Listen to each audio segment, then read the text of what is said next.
من داوود بروجنی ام، معمار و از ایران توی این مراسم شرکت کردم.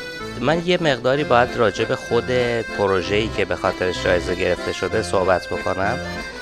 این پروژه توی شهر کوچیکی در غرب ایران قرار گرفته. یه شهریه که در حقیقت حدود 20,000 نفر جمعیت داره و به مرور زمان ساختار شهر داره تغییر میکنه و خونه های یه طبقه و 2 طبقه دارن تبدیل میشن به بناهای 4 طبقه و 5 طبقه.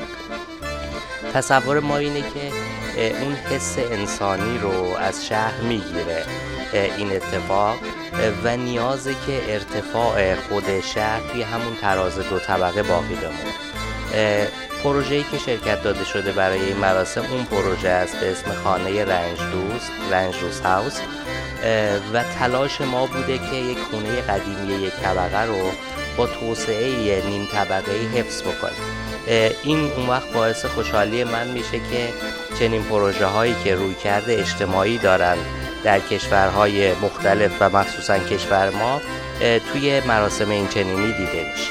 خب یه در نظر رویکرد شخصی من دارم راجع به معماری و اونم اینه که در حقیقت معماری های مختلف دنبال راه حل هایی میگردیم که فضاهایی رو علاوه بکنیم به کاربری ها نسبت به اون کاربری هایی که قبلا داشتن.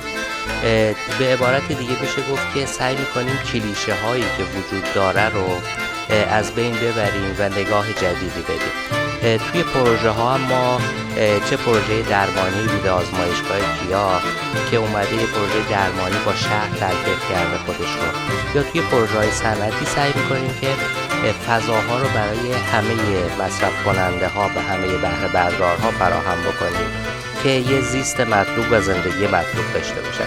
این در حقیقت هدفیه که من توی معماری دارم دنبال میکنم.